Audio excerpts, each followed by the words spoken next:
Do we start this episode with a follow-up with Joe Jonas and Sophie Turner? Apparently there was something on the Ring camera, then that's why Joe is filing for divorce. Oh, no. Yes. Wait, why? What are your sources? TikTok. Very Who are reliable. TikTok sources? Actually, my coworker came to me and she was like, did you hear? Because I was like, did you see that TikTok I sent you? And she goes, yeah. She said, did you hear about the Ring camera? I said, no. So she told me that there's something on the Ring camera that Sophie Turner did, and that is what is made Joe file for divorce. So then I saw all these TikToks. It was like, what could have caused Joe Jonas? And one of them is the girl singing a Harry Styles song. Because she dated him? No. No. Okay. Just because it's like Jonas Brothers versus One Direction versus Harry Styles kind of thing. Oh, okay. Because who's better? I didn't know that was a rivalry. What about Big Time Rush? It's not. I'm kidding. Thank you. They were important. I know. For a year, right? Yeah, One Direction opened for them and then One Direction got bigger. Oh. Really? Yeah. I never watched Big Time Rush. Oh, I did. Oh, I did. Oh, I did. Oh, really? Oh, yeah. All I know is one of the guys got married to Alexa Vega. Yes. Which one? The Hispanic one. Oh, cute. Mm-hmm. He's cute. And then, yes, their song Boyfriend, that was my jam. Do you remember? No. I actually I'm a fake bits on them because Same. I watched the show. Really, I only watched the never show claimed because to. it was like my gay awakening. I was attracted to most of them. Oh. And then, okay. like, I knew their theme song, and that's about it. I didn't really know their music. Oh. So, going back to the Jonas Brothers, there's also another video that was like what Joe saw, and it's Sophie Turner doing like whatever Major Loser. And that's what is causing the divorce. So sad how Anyways, we laugh about. I know. These things. It's sad. But I'm like, what was on the camera? Yeah, what was so... And they'll never say, right? Because we'll never get to know. But who heard that about the Ring camera being the issue? I have no idea. I just know it's all over my feed. And people are talking about the Ring camera. Podcasts are talking about the Ring camera. I'm like, okay. Wow, free promotion for the Ring camera. And our podcast is one of them. Yes. Right? Yeah. I say we get into it. Hi, I'm Cooper. I'm Sean. I'm Blakely. I'm Nonna. And this is the Fake Bitzes podcast. And today, I am hosting. We're talking a little bit about this theme before we started recording. And our theme is 90's kids. We are all 90's kids, but we were talking a little bit about how we don't really feel... Blakely and I were born in the mid-90s. So it's like most of our memories didn't start until like late 90s, early 2000s. Are we still 90's kids? And we're here to prove to you that we are. So... and you guys are, because you guys like rung in the decade. That's true. But, like I said earlier, I feel like it You is... just called us old. Yeah, that was shit. I'm glad you picked up on it. So, I am the baby of this group, and I'm going to milk that for all it's worth, because if I'm the youngest somewhere, that counts. You are young, Slane. But what I was saying is, yes, we were born in the 90s, but our childhood spanned into the early 2000s. And so, just because it happened in the 2000s doesn't mean it doesn't make us a 90s kid. It's our childhood and everything that went along with it. So It's still part of the culture of a 90s kid. Mm-hmm. And plus, the 90s and the 2000s kind of mesh. Like, because it's the millennium. So, it all just feels like one big thing. So, I agree. Yeah. yeah. But also, because I was born in 92, I feel like most of my memories don't start till like 96 or 97. I just remember more than I would if I was like 1 or 2. So Yeah, that's true. So, what is it that dates you as a 90s kid? all I remember growing up was I watched a lot of TV. TV was like everything. I barely listened to music, but I did love music. But TV shows, I would watch the like program TV Guide. Have you guys ever seen that? Like, and I would know what's coming up on every channel for the next 5 hours. Oh, like the channel that is just the TV. Yeah, I know guys, and that. I would just watch it. I'm like, okay, Montel Williams is on, Ruby Lake, Mari. But yeah, I feel like shows really are something that I remember a lot. But yeah, the TV Guide. Were you just writing your itinerary like, sorry, Mom, I can't because I can't. Because Zoom My show comes is on. Yeah. Send it to Zoom. Zoom? Zoom is my show. Gosh, I forgot about Bruh, Zoom. I had the biggest crush on. There was this kid named Kenny on there. Oh, yeah. You guys know who I'm talking yeah. about? I swear. I was just like, that was one of my awakenings growing up. I was just like, he is so cute. That is a PBS show, right? Yes. Yeah. Okay. And it used to come on, or I remember I would like watch like Reading Rainbow and Arthur just to like find Zoom, and then I realized that Zoom came on before both of those shows. So, and I like that was one of my top favorite shows of the 90s. But yeah, I would definitely say the program TV Guide, knowing everything what's coming on Nick at Night around 9 p.m. Eastern Standard Time. What was it? Happy Days. Happy Days. I Love Lucy. Ooh. I Dream of I Jeannie. Dream of Jeannie, Bewitched. I knew what was coming on, y'all. This is getting into the 60s, right? Yeah, but Yeah. watching Nick at Night, Was like a 90s. it was, they would do that. The throwbacks. Yeah. Kind of So like Boomerang. Nick at Night for me was Friends. Friends, yeah. Really? Wow. I don't ever remember seeing Friends on Nick at Night. What year was that? Yeah. Specifically in the day. Okay, well, obviously not 1997. Oh, okay. But when I was like maybe 9 or 10, so 2005, that's when I would watch Friends at night. And I would get so mad because the commercials are so long. And I was like, I just want to watch the freaking show. The infomercials. Oh my gosh, infomercials were my favorite. But you know what? Sorry, like my entire 90s, it wasn't until like maybe 2006 or 7 when I was like in 9th or 10th grade, I realized that commercials were always trying to sell you something. Yeah. Yeah, that was like a mind blown for me. I thought it was just like to pass time. I actually liked a lot of commercials, like, because I was not watching Nick at Night. I was watching kids shows, and so they had kids' toys commercials. And I would literally have a list ready for, like, Christmas or birthday or whatever. Like, I knew what I wanted. Not like I even needed a list, because usually the really cool toys, like, stuck in my brain, and I obsessed about them. So, that was me. I even went as far as like would beg my mom for like the Betty Crocker stuff. Oh, like the cupcakes and baking it? Yeah, well, like the baking tools. I don't know if you guys remember, but Betty Crocker had this like bundt cake thing. The dome with the ice cream in the middle, Yes! Yeah. I, as like a 10-year-old, wanted that so bad. And I Me begged too. and begged and begged my mom. And she was like, sorry, honey. She would never say honey, but sorry. Miss Hunter. Sorry, kid. Yeah, I remember the soccer ball cake. And yeah, I totally wanted that. I didn't understand how it worked. It was like this amazing rocket science technology. And I was like, we gotta have it. We're never going to have it, We but we didn't have to get have it. You know what I really wanted from one of the infomercials or like the commercials was like that rainbow thing. Coloring. Yeah, it was like, and you can make like a bird and like a bow tie. Like a bird with a bow tie.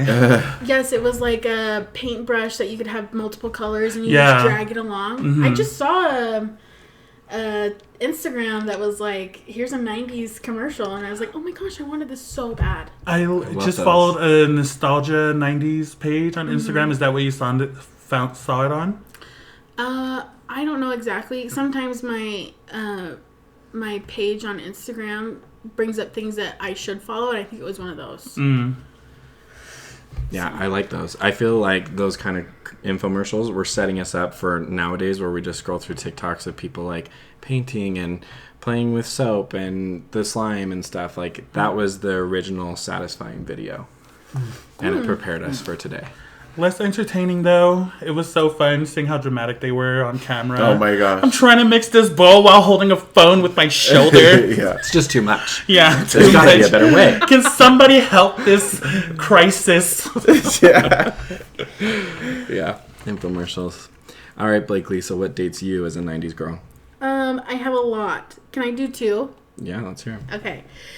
They're both music related. But a lot of my stuff a lot of the stuff that dates me was more like a hand-me-down from my sister. So I was obsessed with a Walkman. I got her old one. And I remember I thought I was so cool. I would put my headphones on and I would put my CD in and I would carry it around and I would do my chores. And I thought I was this like person that was so put upon and I just had to escape through my music. I was obsessed with it. I always had that thing on me until it broke. Loved my Walkman. Can you explain to us what the Walkman is for those who are born after 2004? A Walkman is the old version of the iPod.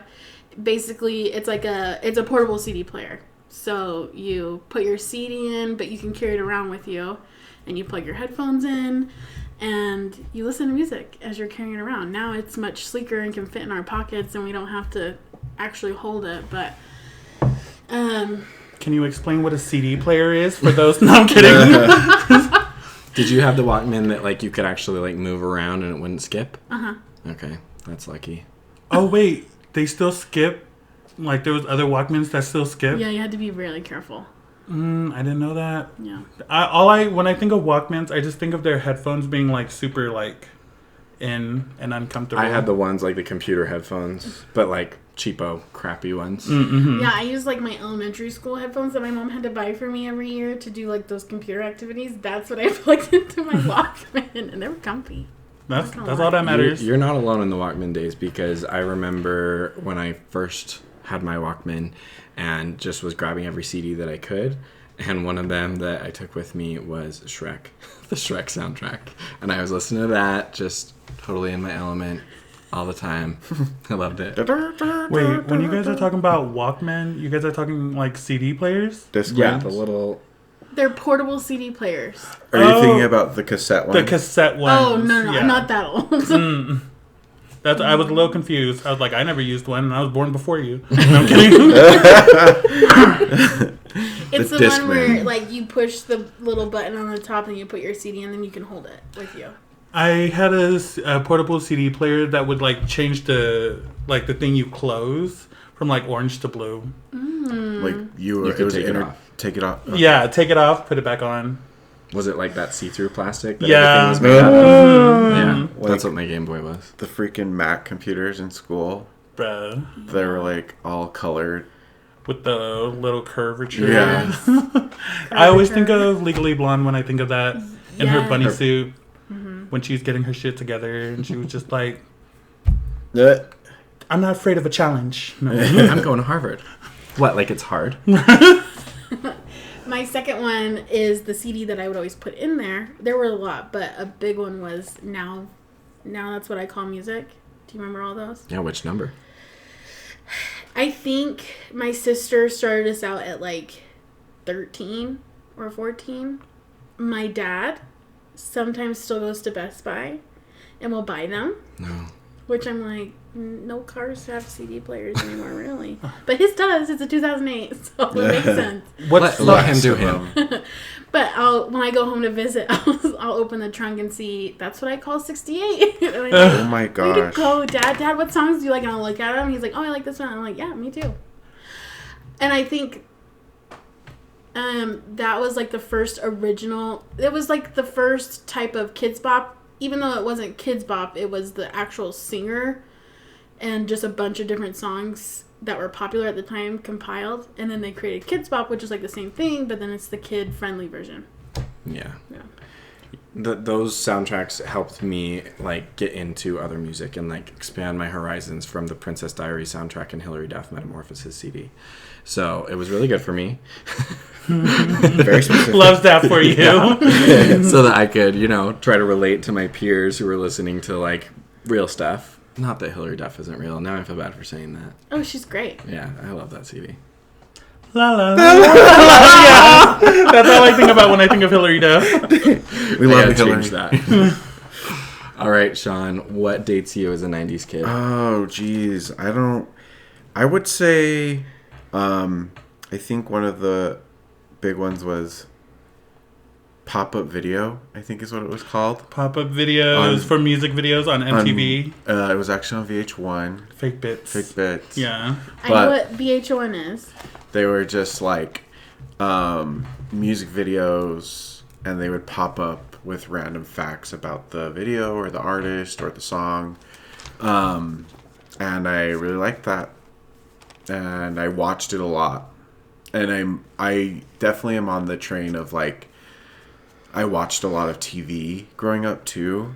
A lot. I would fall asleep like way later than everyone else.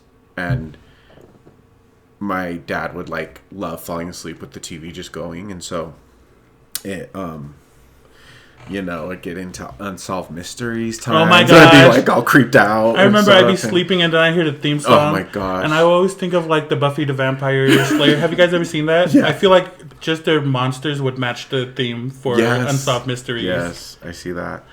Also, sorry to cut you off, but pulling a Blakely. No, I'm joking. But for Unsolved, I'm sorry. I'm just kidding. But for Unsolved Mysteries, I remember when I was a kid watching that show, I used to get so mad at the cameramen for like not helping like the victims, and I didn't realize that it was a dramatization type deal. That's funny. I was like, you can see the shadow. You can see the shadow. They're not doing anything. Getting all mad. And then switching to Nick at Night. Yes. It did take me a second to realize that it was a dramatization. Yeah. I'm so glad I'm not alone. No, you're not. But I did, before we get off of TV, I did want to go back to Zoom for a second. My sister and I, we would watch it when we were at my grandma's house up in Salt Lake. Because she only had cable. She didn't have anything else. So we did PBS. We would like sit there and be like, oh my gosh, something cool is coming on, not Antique Roadshow. Which now I'm like, Antique Roadshow is pretty cool. We would sit there and we would always pick out the prettiest girls that would show up on Zoom, and we'd be like, I'm that one, or I'm that one. We'd also do that with like Power Rangers. She was always the pink Power Ranger, and I was so mad because I'm like, that's the only pretty one. I was always the pink Power Ranger too. No surprise. Brand. And I was always the yellow. I don't know why one of us wasn't the purple or something like that, but I always ended up being the yellow because they were the girls, and But you wanted to be the pink. I wanted to be the pink. About Zoom. Sorry, were you done? Yeah. About Zoom, they have like this segment where they were like talking in like Abu Dhabi or Abu Dhabi. And so they'd be like... You said Abu Dhabi. Yeah. Abu Dhabi. Is that what it is? I think so. And I remember me and my friends, so like, because they would be like, oh, shabubada, like just like talking in that. So me and my friends, we tried coming up with our own language, and it was, and we called it Tay. So... Here we go. I remember being around, like my cousin, and I'd be like... Inga Tay, don't Tay, Quateti Tay, smell like Tay, pee Tay. And I thought she would never crack that. Oh my god. Yeah. We thought we were so clever with our I secret know. languages. I was like, we can't speak Tongan, but we can speak Tay. Okay, so you said that your grandma only had cable. I think you meant she just had like basic TV, not cable. Yes, sorry. Because that was me. And you were throwing some shade at PBS. I love PBS. Arthur and other things. And that's what I grew up on. Not throwing shade at PBS. Better not. But that was literally the only thing that she had that was entertaining for 13-year-old and a 13-year-old. So we would watch Cyber Chase, we would watch Zoom, we would watch all that stuff. But that was specific to my grandma's house just because she didn't have the channels that we had. My grandma was opposite. She had cable. I didn't. And so when I was there, I was glued to the TV. Disney Channel, Nickelodeon, sometimes Cartoon Network. But I got into that like later when I was older, and I don't think my grandma would have liked most of those shows. Sean literally just told me that they canceled, like they're done with Cartoon Network. Yeah. That's so What? sad. And I felt, like it's ended but Cartoon They shut Network, down I production feel of everything. so sad. I honestly feel like Cartoon Network was a little bit better than Nickelodeon. It was a big part of my childhood for sure. Yeah.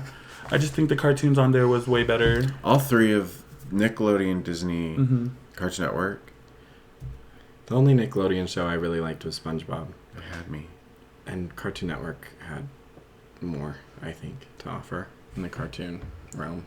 That was their network. Yeah. They better. SpongeBob before season 3. Yeah. Yeah. I mean, yeah, you can tell when the animation changes and the jokes change too, and he's not funny anymore. He's actually really annoying. Yeah. But, yeah, his early SpongeBob, I still laugh. It's a cute show. Sames. Okay, well, let's move on to our next segment, which is music. Because for me, I feel like 90s music is a little bit underrated. Like, people talk about 80s, and then we get into, like, 2000s, and I feel like sometimes 90s gets overlooked. And for me, when I listen to my 90s playlist, all the nostalgia comes back. Because it was like stuff that the grown-ups driving me around in the car were listening to, and they stuck with me, and I like have that feeling again. So I wanted to ask you guys, what is some specific music, songs or artists or albums that comes to mind when you think of 90s music? I wasn't even into music like that. Like, I was just listening to whatever played. So I was always mainstream. Like, I listened to Britney Spears, Destiny's Child, Backstreet Boys, NSYNC, and Selena Quintanilla, not Gomez. For everybody born after 2004. No, I'm kidding. Speaking of Selena Gomez, me and her were born on the same exact day. And I get so mad. I'm like, damn, we have the same amount of time on Earth. But anyway, Selena Quintanilla is my favorite. Yeah, those are all good ones. For me, I wrote down one of the songs that like feels very 90s to me and just brings me back is Kiss Me by Sixpence the Richer. Such a good song. I should have thought of that. Such a good song. Like, I love that song. I'd probably put it in my top 10 all-time songs. Probably gonna play it at my wedding for sure. And yeah, I love that one. And the other ones that I wrote down were the Cranberries. We were actually just jamming on the way back from Vegas to the Cranberries. Specifically, the two probably most popular Cranberry songs, like Zombies up there, but then I think Dreams and Linger. Mm-hmm. The Dreams and Linger, for me, are the Cranberry songs that I really love. I feel like there's just a vibe that's like different from other music, and I wish we could bring that back. Would you describe that genre of music like alternative? I've never known what alternative is, but as you say that, I'm like, yes, that's what it is. You're welcome. Yeah, no, I do feel like 90s alternative music was more accepted, because I feel like things just changed so much over the years. But yeah, in 90s, I feel like that was the peak of alternative music. Yeah. Like Bare Naked Ladies. Mm-hmm. Goo Goo Dolls. That's Goo Goo Dolls. Yeah. Iris. Did they sing Iris? I think so. They did. I didn't write down Bare Naked Ladies, but that's a good one. And my parents were like obsessed with them. Well, not obsessed with them, but I feel like that was playing a lot in my childhood. And for anybody who slams Bare Naked Ladies, I think you should give them a try before you knock it, because they actually have some really good music. And their lyrics are like, I think they try to be more funny with their lyrics. And if you pay attention to that, it actually is really funny. And all for your 2000s people, 2006 and on, they sing the theme song for Big Bang Theory. So if you're a fan of Big Bang Theory, you're also a fan of Bare Naked Ladies. I didn't even know who Bare Naked Ladies was, so thank you, Blakely. For mine, I put it was a huge song. I liked it. Now I'm kind of like, it's one of those like viral songs. It's like, but Mambo Number 5, definitely. I loved that song. Loved it. Believe by Cher. It's just like specific songs, some general artists. I got Aqua. I was really obsessed with Aqua as a kid, and still am. The TLC, like Waterfalls and Unpretty, Definitely some 90s. Unpretty music video. Unpretty music video. It was so good. And that's what, like, a lot of the music I know came from music videos. What's the TL song? Scrubs, right? Yeah, Scrubs. But, yeah.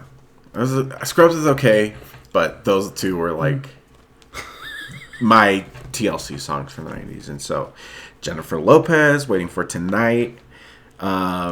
Michael Jackson, his album that was, like, black or white. And, is it Dangerous? I think it was that was the album. And he had, like, the music videos where he was, like, the Egyptian. Oh my gosh, what was it? Is it Do You Remember the Time? Like, yes. were they, like, auditioning for, like, the Pharaoh? I know he was, like, a Pharaoh thing, like, character or something. Was he in, like, a gold, like, slim suit? I think so. I forgot what that was called. Take a song. So, yeah, definitely. And I think this is more like early 2000s, but I put S Club 7 as well. But I love them. S Club 7. I don't know them. What do they sing? S Club. There ain't no party like an S Club party. And they had a show too. Mm-hmm. Wow, I missed out. Apparently. You did. Yeah. I couldn't say like specific song names for my 90s people, but Michelle Branch comes to mind. I can't remember what song that she wrote or sings, but I know it was super popular. Vanessa Carlton, she's 1,000 Miles, and Boy. That's the name of the artist? Vanessa Carlton. Oh, she sings Boy. Yeah, but she does like the 1,000 Miles. Mm-hmm. Yeah. And then Avril Lavigne is iconic. I feel like 90s. Did she start in the 90s? I think so. Wow, I didn't realize she was that old. I'm not sure, actually. But she's definitely like a big part of my childhood. Yeah. Yeah. Like she fits. Remember, into we the 90s counted kids early discussion. 2000s. Yeah. Yes. Mm-hmm. I feel like music was a very big part of my childhood because of, like you said, the Walkman and also mixed CDs, which I guess was like late 90s, early 2000s. But another really big part of my childhood was Disney movies. And I feel like this era of Disney movies needs a spotlight because a lot of people probably don't know that the Disney animated movies, like the Walt Disney Animation Studios movies, which I think there's like 65 now or something like that. So none of the sequels and like Goofy Movie and stuff, even though a lot of those are good, those aren't included in this. But the Walt Disney Animation Studios has a breakdown of their movies from the beginning till now by era. So there's like the golden era, there's the silver age or something like that, and then there's the dark ages, and that's kind of when you have all those movies that everybody kind of forgot about, even though they have like a weird cult following. Like Black Cauldron, and like I think Fox and the Hound was in that era as well. But the 90s is called the Renaissance era, and Renaissance, as we know, means rebirth. And I think it deserves that title because I feel like after Walt Disney died is kind of when they went into the dark ages. I feel like nobody really knew what they were doing when they were making movies back then. I still love a lot of those, but they're not up to par with the movies that we have from the Golden Age and the Renaissance era. So I just want to give you a list of what those movies are. Starting out with 1989 was Little Mermaid. I was going to say it. And then getting into the 90s, we have Rescuers Down Under, Beauty and the Beast, Aladdin, Lion King, Pocahontas, Hunchback of Notre Dame, Hercules, Mulan, and Tarzan. Like the movies. When I think of Disney, I think of the Renaissance era. Mm-hmm. Every single one of our favorite Disney movies is mentioned in that list right there. Yeah. I mean, that was the decade for Disney. So, so I want to talk a little bit about those movies and the impact they had on you guys, but I also want to know what other kids' movies were really big for you guys growing up as 90s kids. Oh, yeah. Were we starting with the Disney stuff or whatever you want? Oh, definitely Little Mermaid. My sisters, Thor and Pam. Shout out to Thor and Pam. They like babysat me a lot, and we watched that a ton. So like a ton. I just want to watch that all the time. Aladdin. I actually remember seeing that in the theater. It's probably one of my earliest memories of my life, honestly. And I also remember Beauty and the Beast was like on ice at that time too. And so that was like one of my earliest memories as well, was Beauty and the Beast had made it to on ice at the same time Aladdin was coming out. I don't know. Anyway, Space Jam. That was another movie I watched a lot. These are definitely not kids' movies, but my parents did not care about ratings. So they became kids' movies. So Braveheart and Titanic. Those are like iconic movies for me, for sure. And oh my gosh, Land Before Time. Yeah, Land Before Time. Yes. How did I forget about So Land Before sad. Time? Yeah. That was my childhood. Like, Lion King was the movie that I notoriously watched over and over multiple times a day. And then after that, it was Land Before Time. Loved that movie so much. Still do. Yeah. Those are great. I'm surprised you didn't mention Page Master. Oh my gosh, it's right there. It's Page Master. It's right here. Look at my notebook. No, Page Master. I really want to watch it again. Did you guys watch Page Master? Oh my gosh, it's so good. I think I would recommend it as like just to go rewatch. I would rewatch it right now. I remember like almost nothing about it, but I remember loving it and renting it often. Like multiple times I rented that movie. I should have just bought it. Macaulay Culkin's in it. And iconic 90's childhood star, right? Macaulay Culkin. And then Whoopi's in it. The guy who... Is she one of the books? Yeah. The guy who is in Back to the Future, the scientist guy. Yeah. What's his name? His name is... The actor. He's in it. It's so sad that I don't know his name. It's good. He deserves to be remembered. It'll come to me. Okay, what about your movies? Well, out of that list, definitely Beauty and the Beast. Christopher Lloyd. I told you. That's all she had to say. Talk about talking over people. Yeah. How do you like it, Blakely? No kidding. Obviously, this is an intervention episode. It's just because you called yourself out. That's the only reason. Definitely Beauty and the Beast and Aladdin. Those are my top favorite. I love them so much. I still go back and I get really excited to watch those as an adult. Just because they're just really, they're good feel-good movies. I can listen to the soundtrack all the time. It's, I love them. Iconic childhood movies. I'm going to refer to my DCOM originals, which if you don't know what that means Disney Channel original movie. I know. The 12th Year is a super good. Is it where he becomes a mermaid? Yes. Merman? 13th year? 13th year. Fake bits. I am. Didn't we watch 13th that year. when we drove you from we drove your car from California to Utah when you first moved here, and we were sleeping in my basement that night. We had driven all day, and we decided to put that on as we fell asleep. Yes, we did. We did. It's a good movie. Yeah. And I was like, I haven't seen it in so long, so I wanted to stay up so bad, but I fell asleep. Yeah. Oh, I just had another one that just left. Oh, Luck of the Irish. I was obsessed with that one. I thought it was so cool. That's, okay, if I'm remembering correctly, that's the one where they shrink to like leprechaun size, right? Mm-hmm. Yeah. And they are leprechauns. Uh-huh. Yeah. I loved that one. And I loved basketball, so it just like mixed really well. Other movies, I don't remember. Like, those are the ones that really stick out to me. Well, before we move on to None, I just want to say about like Beauty and the Beast and Aladdin and all those Disney movies. It's crazy to me how the animation got so much better. I can't remember what was right before Little Mermaid, but whatever it was, the animation quality and like what they did with it was just so much. It's a bigger scope of animation than I feel like they'd ever done before, and all of those movies are still so beautiful. Mm-hmm. They don't feel outdated. They feel timeless. Mm-hmm. I miss 2D animation.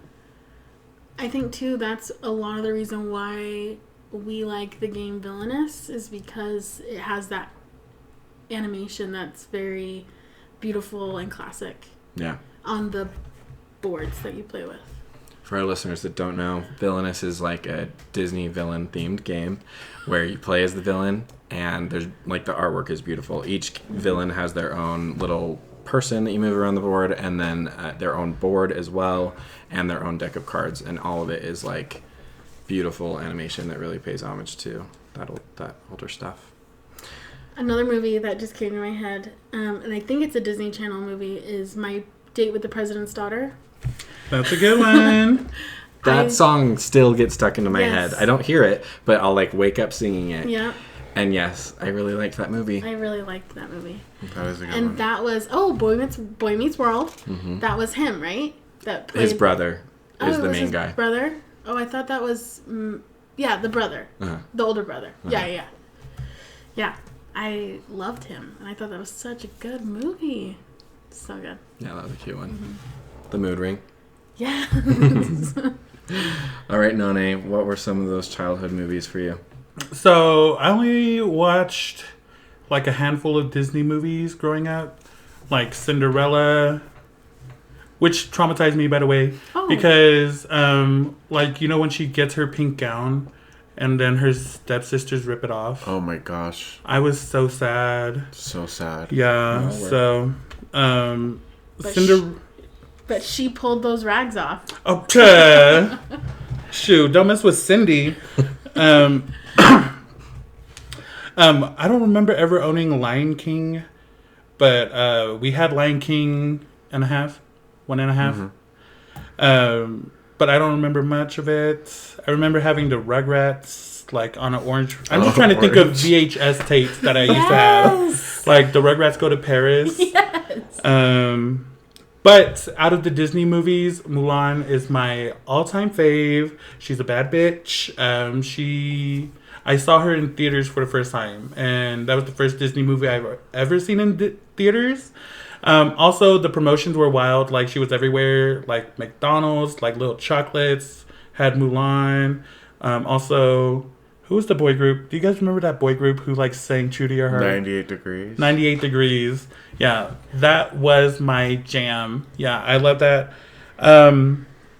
Outside of Disney? Oh, well, I guess is Life Size 90's? Yeah, I think that's a Disney Channel movie. Yeah. So I love Life Size with Tyra Banks. I don't support her anymore, but the memories are still great, okay? I still sing that song. Shine bright, shine far. Don't be shy, Be a star. Yeah. Like, she makes me want to eat butter the way she ate it. Like, it looks so good. And why can we not watch that movie anywhere? It's like not on any streaming services, not on Disney Plus. No, but you can watch Life Size 2, which is Who cares about Life Size 2? I want Lindsay Lohan. Right. Looks like it doesn't want to be on top.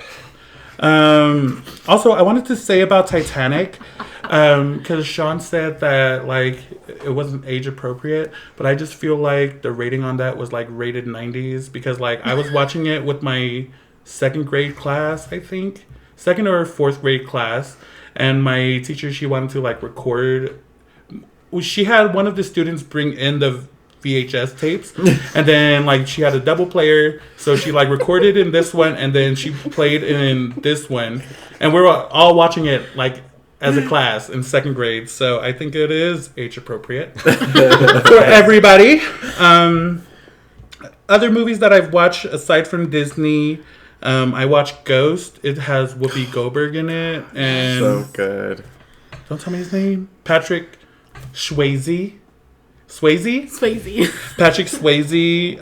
Love that movie. Harriet the Spy was a favorite movie of Also mine. on orange cassette or VHS. Harriet the Spy. Yes, it was on orange VHS. I love that movie. Wasn't James and the Giant Peach on a colored video thing too? That's another one. James and the Giant Peach was definitely one of my favorite Disney movies growing up. And I think it was on a orange.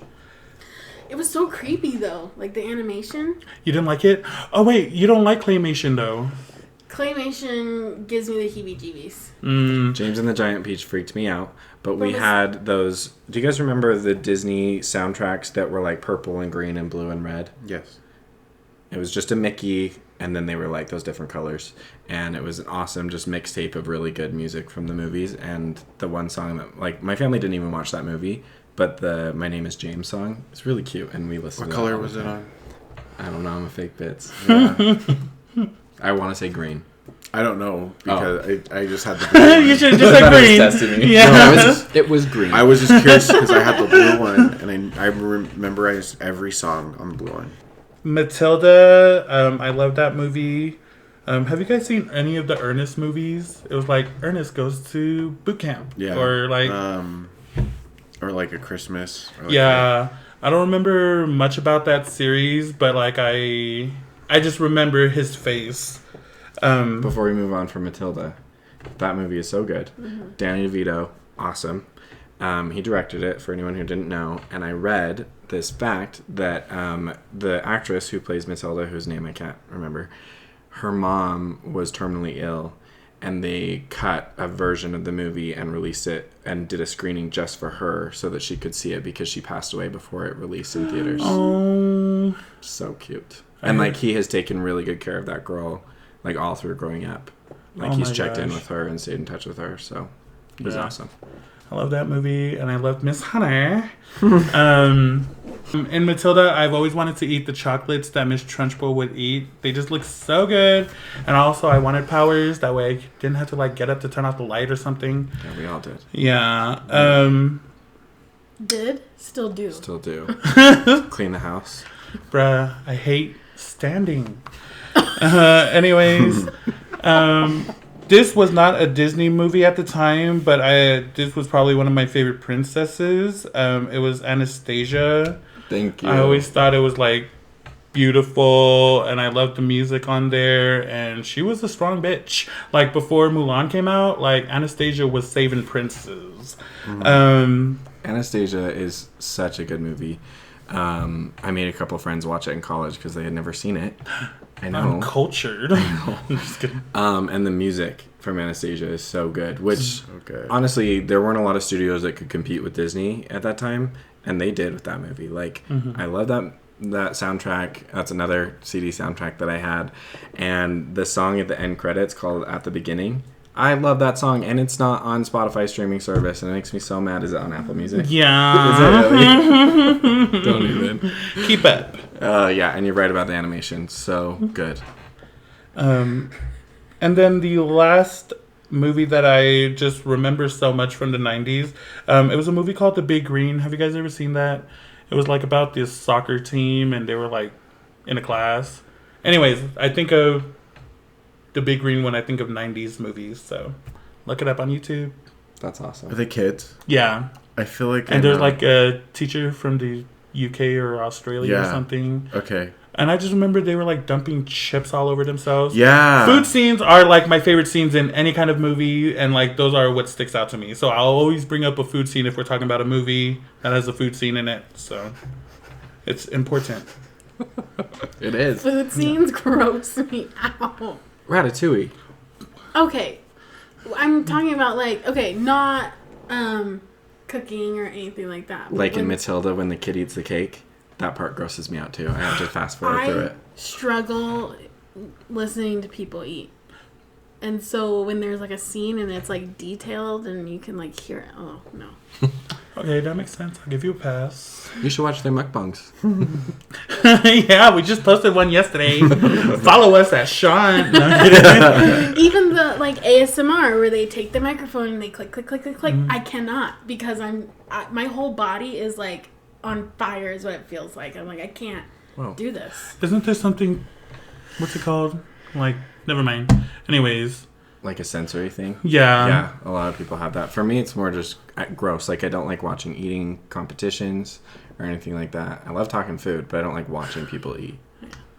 Even myself.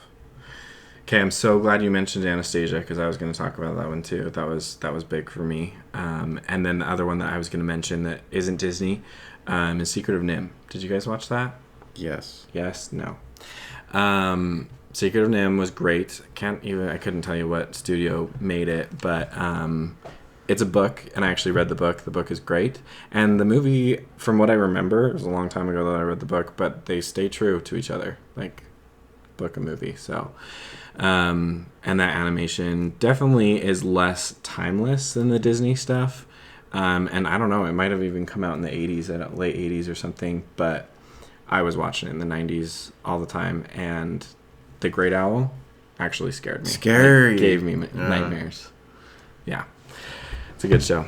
All right, so we've talked about movies and music. Now I want to know what kinds of like toys or memorabilia or miscellaneous items that were exclusive to the 90s that you grew up with. What sticks out to you guys? Mine's, I played a lot of, like, 90s are when, like, video games started evolving a lot, or, like, started becoming a thing, so I started playing a lot of video games, Nintendo, SNES specifically, NES. Anyways, I used to play Street Fighter. I've already mentioned this in our video game podcast, but I used to play Street Fighter 2 a lot, Zombie Ate My Neighbors. Those were like my two main games. And then board games that we used to play. This was because we were kind of like bad at reading. We like played a lot of Hooked on Phonics. Doesn't work. Anyway. But it was fun. Yeah, not really. I used to get yelled at. Did it get you hooked? Yeah, sort of. It got me hit. No, I'm joking. There was not that kind of podcast. No. Oh, my bad. I used to play with like the Tamagotchis, little toys. I used to have a bunch of like Trolls doll. Like, do you guys remember that little thing with the hair? I only know about them from movies. I never knew a person that had one. I never had one. I've only ever seen it in movies. The ones from the movies, you're talking about the blue people? No, like the troll doll that's in Toy Story, the first one. There's a troll doll. Yeah, that one. Yeah, I just remember I used to shower with it all the time. Yeah. Use it as a loofah? Loofah, yeah, everything. Did you watch the movies? Trolls? That's no. what it is. It is? I didn't know it was a movie. Yeah, that's what they're based off. They just made them cuter. Oh, yeah. 1,000 times cuter. Oh, I didn't know that. I thought those troll doll faces were so creepy. Their eyes. Do you guys... Sorry, this might go back to movies, but have you guys ever seen the Power Ranger movie Turbo Force? I've seen the movies, but I couldn't tell you which one I've seen. Oh, okay, because there was this little thing in Turbo Force that used to look like a troll's, and it used to talk like this, and I used to like talk the way he was like... like that's the way it would like communicate, and I used to think that I was so accurate in doing that impression. Can't wait to look this up afterwards and see how far off you were. We used to play solitaire on like the computer, like when computer games were starting, and all they had was like solitaire And Minesweeper. Old Granny, yeah, old maid. That game. Pinball, yes. Also, sorry, back to the video games. This is such a 90s thing. Like, we could only play video games on, like, Channel 3. Like, it had to have a blue screen. There was no, like, HDMI. Let me switch the input. It was like, you had to play on Channel 3. Yes. Or watch HBO. With the red, white, and yellow cord. Yes. I just saw a meme the other day that was like, man, I felt like such an amazing technician when I plugged this in and it worked. Little did I know. Oh my gosh. Those, and like the last thing that I was really obsessed with because I started getting into video games, and they're not that popular anymore, but it's arcades. And I remember going to like movie theaters specifically because I just wanted to go to the arcade, and then we had to go watch Star Wars or something, Star Trek. Anyways, I wasn't interested. Still a great movie. You're like, leave me in the arcade. Yeah, leave me in the arcade. Give me some more tokens. But yeah, those were pretty much my games and toys of the 90s. I'm glad you said Tamagotchi.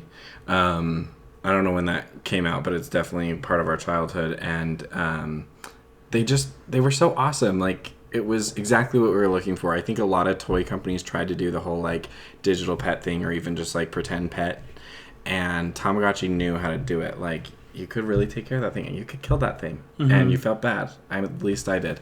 And now people are selling their Tamagotchis on eBay for like thousands of dollars. What the frick? Yeah. Oh my gosh, I should have kept mine. But also, I didn't know how to play it.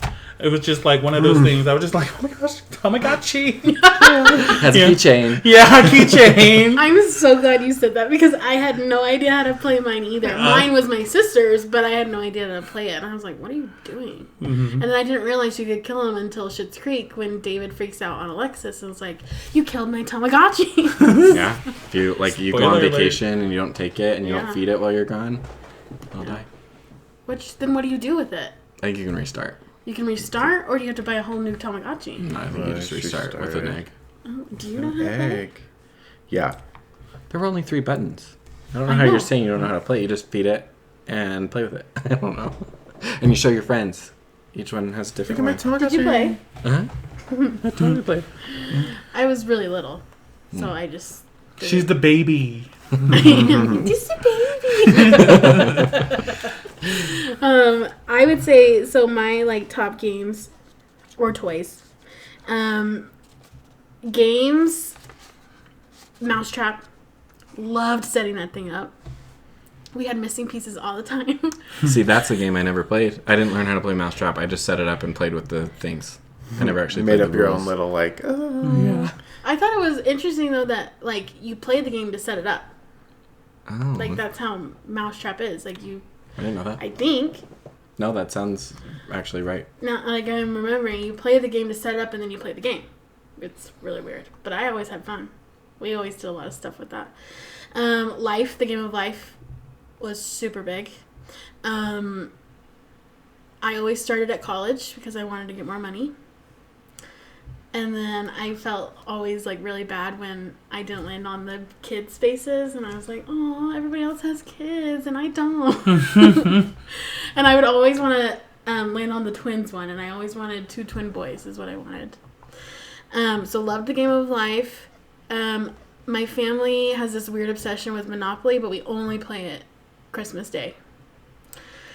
So that was a big thing for us. We have SpongeBob Monopoly. SpongeBob is a huge part of my life. I'm surprised that I haven't talked about him yet, but I will. I love SpongeBob. So I had SpongeBob Monopoly. We had NFL Monopoly. We have, there's another one that we have. We have like the really old classic Monopoly. We have the electronic Monopoly. With the credit cards? Yes. Yeah, I Which thought that makes was so cool. life so much easier. Yeah, I love that. And then I realized that I could do the same thing if we all just got calculators. So, because that's what I did. We didn't have the credit card one, and I was like, let's just do it with calculators, and we played that way. It's so dorky. That's actually really smart. But you don't actually get to do the credit card. I don't know. Yeah, you don't get to do the fun. So whenever we would play the credit card version, I was like, I'm banker, because I love doing that. Mm-hmm. It was so fun. Other board games, Parcheesi, loved that. I've never played that. I don't even know what it looks like. Oh my gosh. When you say Parcheesi, I think of 13 Going on 30, where he's dancing for her, and she's like, don't you have any board games? We could play Parcheesi. I couldn't tell you how to play it right now, but that was a big board game in my childhood. My sister and I, we had our own room. It was just me and her for a very long time, until my brother came into the picture. And so we would just play games in our room, board games. We had our Sega, all that stuff. We would just play it all day in our room. So it was really fun. We had this big tub of Barbies. Oh, I had all the Barbies. I had Rapunzel Barbie. We had Skipper. We had all these things. We had the Dream House.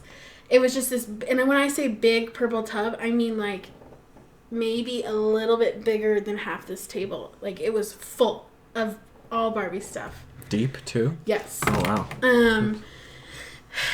We all the time we would set it up. My sister was always Skipper because she was the cool Barbie. But then I also remember I don't know what made her cool, but because she could walk on her own. Oh. Yeah, she was really cool. She had a baby, and so that's why she could walk on her own, is because the carousel or the little stroller, you would push her and it would push the stroller, but she would walk. So she couldn't technically walk on her own, but her legs can move. That's cool. It was really cool. Was Barbie moving? No, I'm kidding. No, this was Skipper. Get it right, no name. Skipper, not Barbie. Just kidding. We had Ken dolls, and we had the Barbie fairies. We had all that stuff.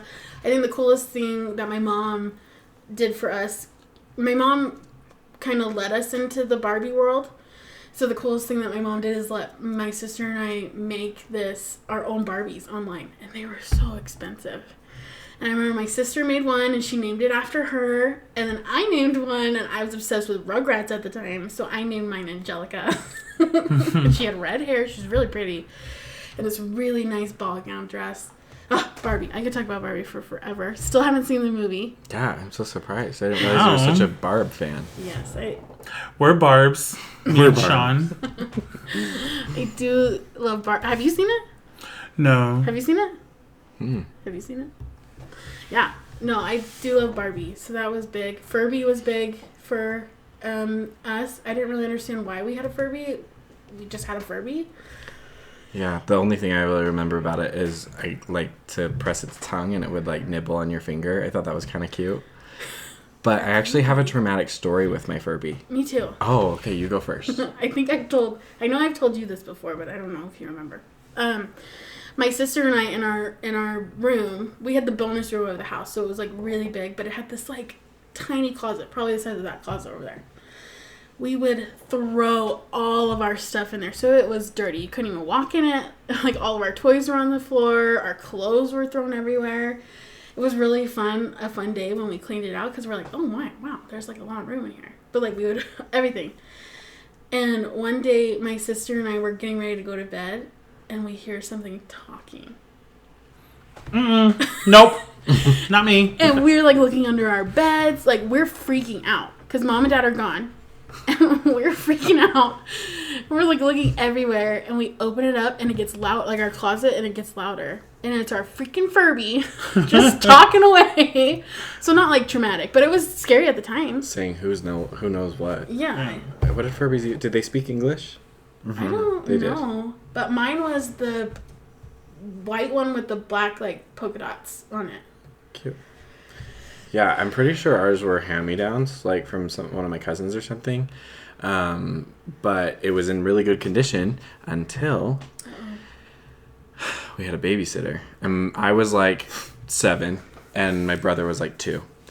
And I don't know what her deal was, but she was like old enough not to be acting this way. She was at least 16, because she drew on our Furbies all over the eyelids and all over the fur and stuff. 16 years old. And like we would just watch her and we were like, why are you doing this?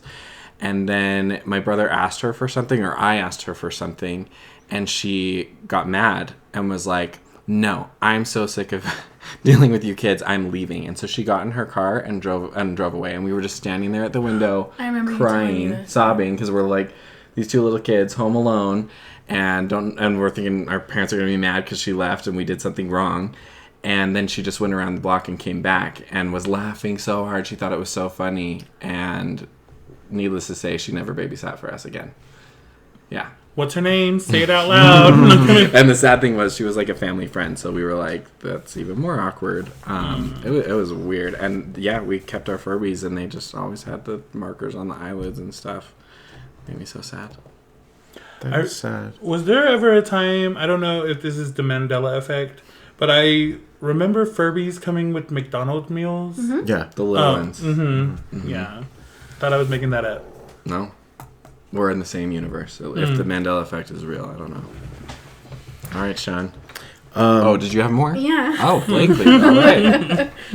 So SpongeBob obsessed. So I had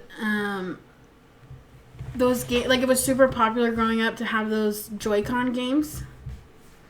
And so for Christmas or my birthday, I can't remember, but I got, it was the square, and then his nose was the Joy-Con that you would play with. So there was like maze games and bubble games and things like that you could play. And then that broke. And then my aunt for Christmas got me a SpongeBob alarm clock. that after opening, like 2 hours after opening it, I sat on it and I broke it.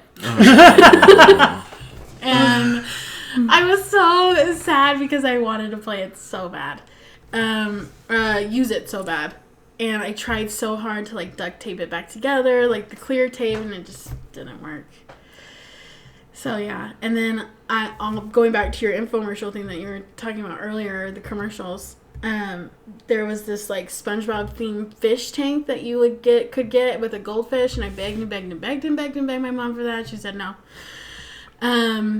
But the personalized Barbie was okay. Oh yeah, you're gonna have to feed that thing. True.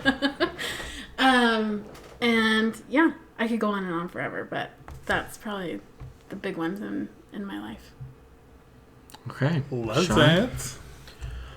Yeah, definitely. I put Furby. I had one of those. It was like a witch Halloween themed one. Because I got it for my birthday. And Tamagotchi, I had one of those. But the one I remember more is Digimon came out with their version of like a Tamagotchi. And I definitely played with that a lot. Of like hatching my own Digimon. Digimon was cool. It was like if you ran into somebody else that had one, you could like battle them. But I'm like, I never ran into anybody else that had one. So You're too cool for everybody. yeah, I'm like, exactly. No one else cares about Digimon. Digital monsters. Yeah, exactly. I put Pokemon cards because I think that was definitely something big from the 90s, first generation. Definitely Nintendo, like the Nintendo and Super Nintendo systems. And then I also like Heelys and those like that whole thing of shoes that had like wheels in them. Oh my gosh, I totally forgot about those. Yeah, I did too. Those were fun. Yeah. I wanted Heelys so bad. Like everybody did. And my grandma actually bought my 5 cousins that I grew up with we were all the same age for Christmas. We all got Heelys from her one year, and we were just all around the house. I took mine to Disneyland, and they were not allowed there. But there were some really great hills, and I just had to do it. It was fun. Yeah. Those are my major toys. I was definitely a game person, so like I loved playing the computer games, everything you name, video games. And then toys was very oh yeah, and I had an incident like that where the Furby talked in the middle of the night with, it was like put away somewhere, and it's like creepy. It's one of those universal rites of passage, I guess. Yeah, I don't know if this is very like exclusive to the 90s, but those marble towers that had like the little pieces that you could put together and all the marbles would race down it. Yes. I loved that thing. We had a big box of them. No idea where we got it, but there's just so many different ways you could do it and race them and have them go off in 2 different tracks. And yeah, I think I put a good amount of time into that. Okay, so we've talked about movies, music, and toys, and now I'm going to make you pick just one of them. If you could only have one of these categories from the 90s, which one would you pick? The other 2 disappear forever. For me, it was really tough. I feel like a lot of the toys that I played with kind of bled over into the like 2000s and 80s, like they were all kind of there, so I decided to eliminate that one. And then I was left with movies or music, and I have to go with movies. Movies were such a big part of my childhood, and especially kids' movies. One of the big ones that we didn't mention was Parent Trap with Lindsay Lohan. That's like my feel-good movie. I still watch it. If I'm down, like I can watch it multiple times a year and not get sick of it. So I pick movies. What about you guys? Yeah, I'd pick movies if we can. I'd pick movies, but I also want to loop TV with that. I'll allow it. But yeah, movies/TV. I would actually do toys. That was a really big part of my growing up. I didn't really get into movies until I was older and could actually understand what was happening in a movie. So yeah, I would choose toys. Yeah, I would definitely choose movies. Only because 90s music, like I said, wasn't like a huge impact in my life, but as much as movies and shows were, so definitely movies. Yeah, I agree with that. I feel like for 90s music, I didn't appreciate it at the time, but it's like now I'm getting more into the 90s music. There's those ones that I was talking about that are like nostalgic because my parents listened to it, but like Sean's the one that showed me Aqua. I didn't really know anything other than Barbie Girl from them, and they have some great stuff. Waiting for Tonight, I also didn't know that until the last couple of years. I know, I was missing out. So, okay. To round it out here, finish off our 90s Kids podcast, we've all come up with our top 3 favorite pop culture icons. And for me, specifically of the 90s decade. And for me, it was really hard to narrow it down to just 3. And so I have a few honorable mentions that I was going to list. But I want to know, did you guys have any that were like, you wanted to put them in your top 3, but they just didn't make the cut? I was going to say Barney. I really loved him. I love him. He loves me. You know, yeah. Barney's definitely an honorable mention. Yeah, you unlocked the memory. I had the Barney like cassette like VHS tapes, and my favorite ones were actually like the live shows. Did you remember the Camel song? The live show? Oh man, that one was. If anybody remembers the Camel song, that is like ingrained in my memory. Have you ever seen Barney's Adventure Time? Like his TV show? No, it was like a movie. Oh, his I don't movie. I loved the movie because there was always this song. I forgot how it went, but I would sing it all the time. And every time I think of Barney, I think of that. Cute. You want to sing it for us right now? It's like silly sounds get sillier. I know you weren't being serious, but yeah, like I'm proud of you because I would have been like, hell no, I'm not singing on this podcast. Do you have an iconic Barney song that you remember, Sean? Oh, the hole in the ground and the green grass grows all around. That's from Barney? Well, Or they played it in sing, Barney. Yeah, they sing it in Barney. But yeah, the I Love You, definitely. I would say mine is Mr. Sun. Mr. Sun, Sun, Mr. Golden Sun, please shine down on me. Yeah, I love that one. What's that? Barney, definitely an icon. Thank you. Any others? Not for honorable mention. Anyone else? Honorable mentions? Mm-mm. Okay, I have a few. But I don't know if they're going to be on your list. Man. Okay, I'm going to wait till we're down to our final one. We're going to start with our third, or of our top 3, we're going to start with our third. I'll go first. No, I shouldn't go first, actually, because I don't want to take anybody else's. No, go first. Go first, Cooper. Go first. So Okay. we're going to overlap. Okay, you're right. Well, the order was definitely hard to set up, but I put Cher as number 3.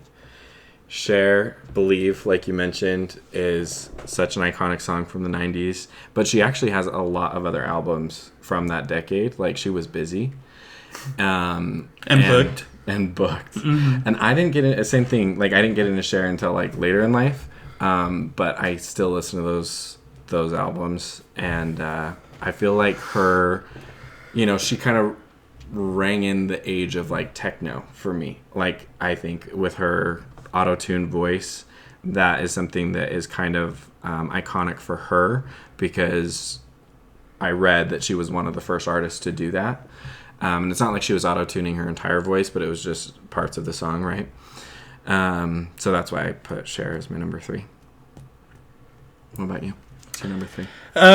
So all 3 people that I chose, these are just the ones who like stick out to me from the 90s, like when I think of like pop culture. Number 3 for me is definitely Eminem. I don't even know why. I don't know why he would even be on my list. It's not like, but like he was definitely somebody who I listened to a lot. Shockingly, like, but he's not somebody I would say, oh yeah, that person influenced me. I just think of 90s, and I think of the Slim Shady The real Slim Shady. Please stand up. Anybody? No? Sit down. Anyways, yeah. I definitely love Eminem. Yeah, he was definitely, I think, what everybody was listening to growing up. And Slim Shady was super popular. I don't think I ever went a day without my sister or my dad saying something about Slim Shady growing up. I think for me, I didn't put a person as my number 3. We've talked a little bit of trash about this today. Nickelodeon, that is actually my 3rd cultural pop icon. That was big for me. I love SpongeBob. I had a SpongeBob blanket. I had all those toys that I was telling you about. I had all the first season on DVD. Like, I really loved SpongeBob, and my parents knew it. And so that was a big part of my childhood. But like Cat Dog was on there. Rocko's Modern Life was on there. It was big. We would watch the Kids' Choice Awards with the slime and all that. And like Nickelodeon was a big part of my growing up. I think it wasn't until later. I would say I growing up, I was more of a Nickelodeon kid than I was a Disney kid. And then when I got into my like preteens, that's when I started to switch to Disney. But I loved Nickelodeon. I always thought Nickelodeon slime was like sweet. There was like a show with Summer Sanders. Think about it. Think about it. It was a 90s show on Nickelodeon where they would get like cast members from like All That or the cartoons, and then they would have to like there would be a guest on a panel. Oh yeah. And they had the secret slime one. Yeah. I don't know the name. We talked about that the other day, and all of us were like, I can't remember the name of that song or show. I just remember Lori Beth Denberg was on there, and she was like had like a bowl or a hat full of slime, and she's like, I'm saving it for you, Summer. And I always assumed it was sweet, like she was gonna give it to her like to eat. But there was drama. Yeah. I bet that stuck out to you. I love drama. The reality TV exposure. For my number 3, I put, it's kind of weird, but I put Y2K because that was like a very iconic thing of like ending the 90s, and everyone was like, what's gonna happen? Oh my gosh, there's like computers are gonna stop working, and yeah, everyone was like kind of scared of what was gonna happen with Y2K. So I think that was an iconic time in history that ended the 90s. My number 2 is Celine Dion, and that was really hard for me to put her at number 2. Because I think I know who's at number 1. Yeah, now I'm really curious. Because you have the same number 1. No, I don't think so. Oh, well, yeah, Celine Dion, same thing as Cher. Like, she came out with a lot of albums during that time. The deciding factor for me of why she couldn't be number 1 is because I think that one of her best albums, my favorite album, A New Day Has Come, actually wasn't released until the 2000s, 2002 or something like that. But yeah, I would put Celine Dion at number 2. I'm shocked. I am absolute fake bits. You are so fake. Yeah. Just kidding. Wow. I wonder who number 1 is for Cooper.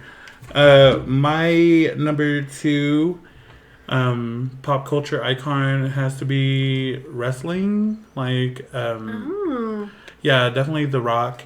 I used to like go around and be like, oh, that's my cousin. And the first wrestling match I've ever seen was of The Rock and Mankind, and there was like nobody in the stadium. So anyways, yeah, I always think about how into it was called WWF at the time, but now they call it WWE. Wow, I just feel like my first 2 were so manly. Like, I didn't even try. Eminem, wrestling, shit. About to say football. Football's next. No, I'm joking. You're the fake bits. Yeah, definitely. Can I ask you what got you into wrestling? It was The Rock. Okay. I just remember we were just flipping it on, I forgot what channel. I think it was like channel 12, UPS. I don't know. But I saw him wrestling with Mankind, and I was just like, oh my gosh, is that our cousin? Like, that's our cousin. And like, we started, then I saw that there was women fighters. They used to call them divas, but now right. I was like, that's it. But they don't call them divas anymore. They used to call them divas like in the 90s and early 2000s, and like Pretty recently. Recently. Actually, yeah. Now they just call them pro wrestlers. Like, whatever they call them in. So. Equality. That's cool. That's different. I would have never guessed that for you. Mm-hmm. Yeah.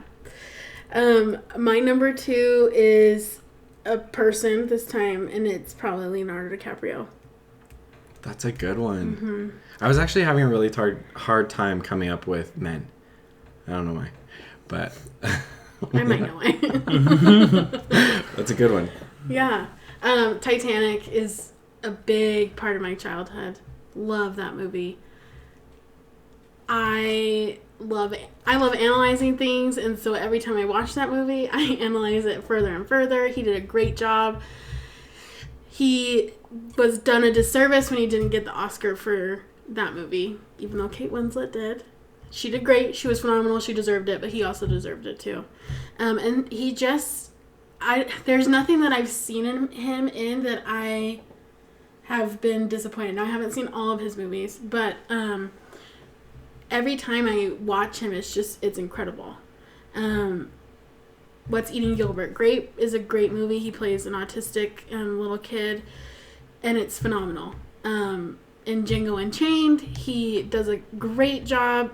He cuts himself, like, in real life in the scene and keeps going, and they put it in the scene, and it's really great. Catch Me If You Can. He's so good.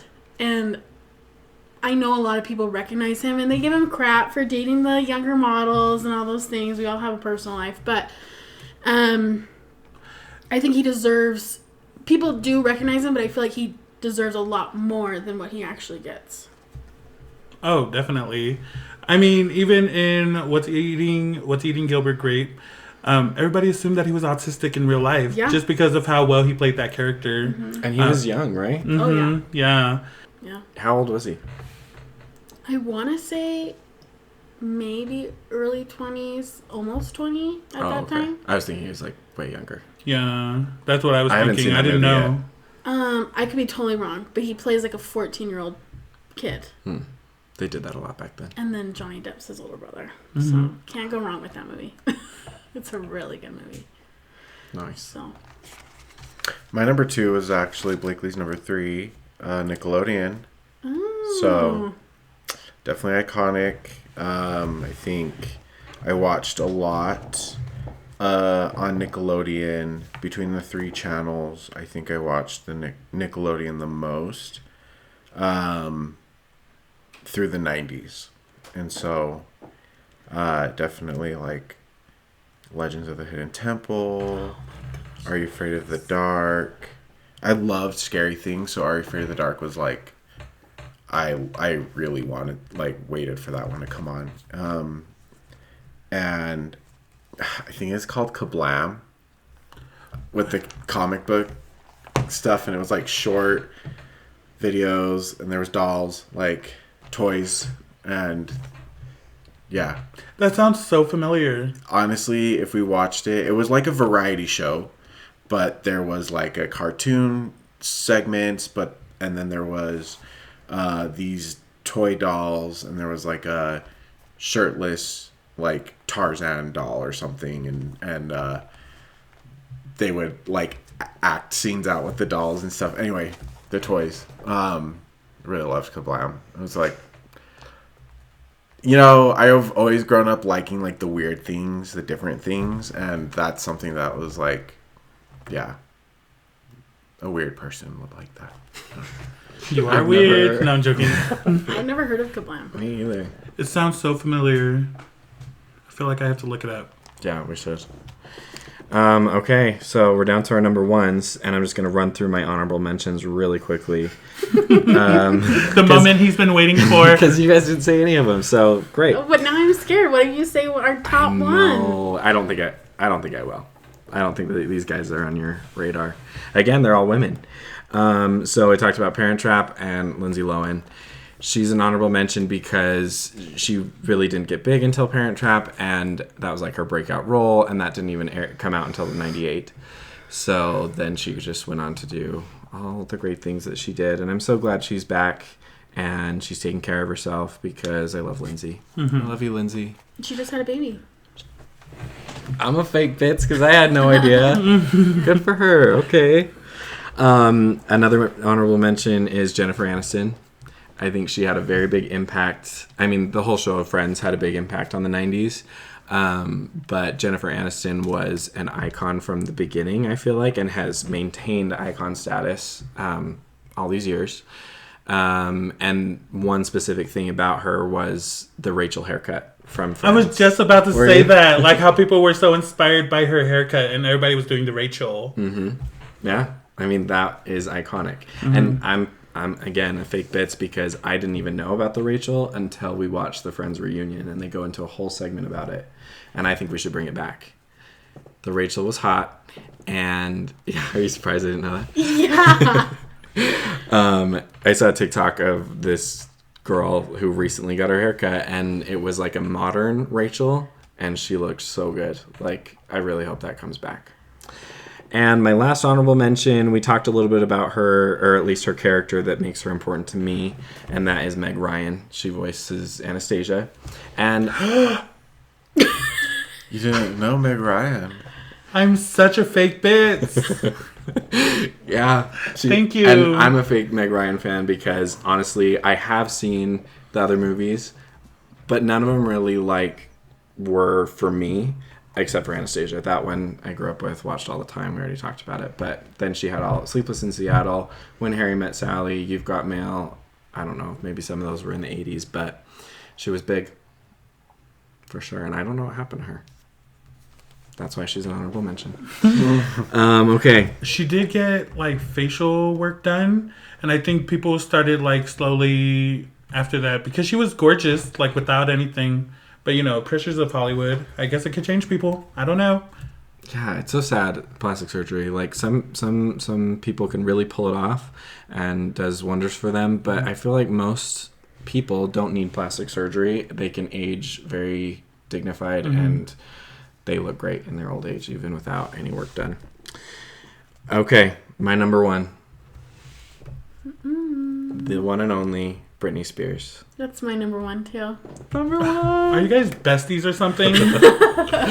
She is 90s. She is. I mean, that is when her career took off, right? Mm-hmm. And I think that was the best of her. I still like a lot of her new stuff. Free Britney, again, because she's still not free. But yeah, I feel like her prime was definitely the 90s.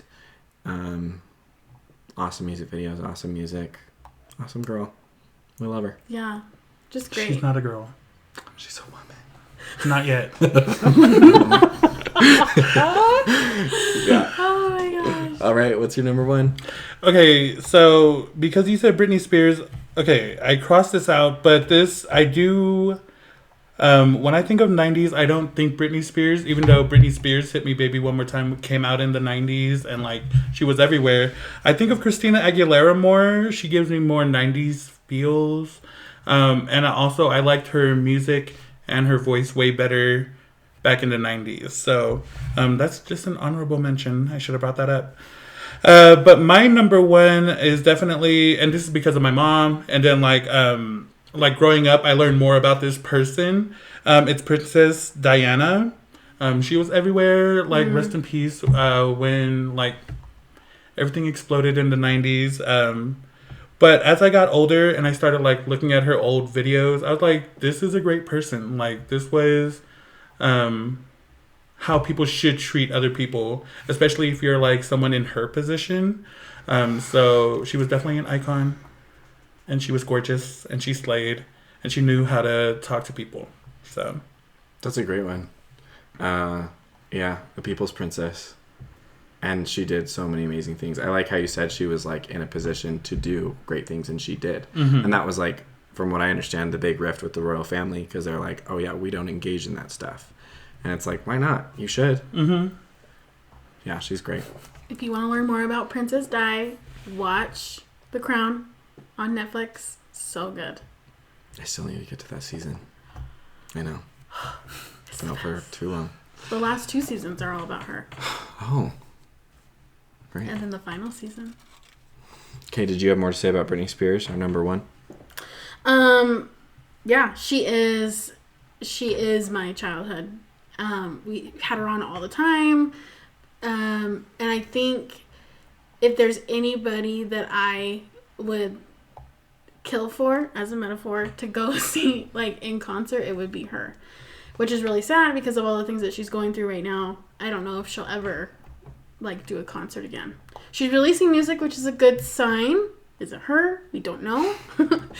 But yeah, Britney Spears, like that was just a household name for us, and every time that I listen to her music, just like I feel good. It's just happy. So I love her, and she did a lot of hard things growing up, and she was one of the. I mean, we have Christina Aguilera and Jessica Simpson. I think was around kind of the same time. So, but she really paved the way for a lot of female artists. I also feel so bad for the way Britney Spears was treated in interviews. I just feel like she was constantly disrespected. Like when she was a minor and like older creepy interviewers would like just ask her inappropriate questions. Objectifying her? Yeah. And I'm just like, she's been through a lot. Like even outside of everything that's going on now, she like went through a lot as a teenager. Even like as a preteen when she was growing up. Like, and even if she liked what she was wearing and doing and dancing, we know that the record label is what pushed her to do all of those things at a very young age. Maybe we have a little Free Britney Again podcast episode. I'd be down for that. All right, Sean, what's your number one? I actually did have an honorable mention, and that is Amanda Bynes. oh my Yeah. I miss her so much. Yeah, I loved Amanda. She needs to make a comeback like Lindsay did. Definitely. And I just hope the best, wish the best for her. But my number one is Britney Spears. Yeah, she was my number one as well. You can share a high five. Yeah, Oh, you didn't okay. like. Yeah, well, didn't know we were. No, you said Christina. Britney, I had her first album on cassette. Second album was like the first CD I ever owned. Got it for my birthday. It's my first concert I went to. It was Britney Spears, and it was like it definitely was. She was top icon of my life from the 90s. So yeah, Britney. Look, she's. Well, it's 3 against 1. So Again, this ain't nothing new. all right. That was our 90s Kids episode. Feel free to put in the comments if you actually know any Michelle Branch songs. Yeah, for real. Dude, I know the name. I know the name too. She said, thank you. as soon as she said Michelle Branch, I was like, oh my gosh, what is the song? I know it. But So tell us. we'll figure it out. Yeah, we're probably going to look it up right after this. But that's all we have. Fake Bitzes out.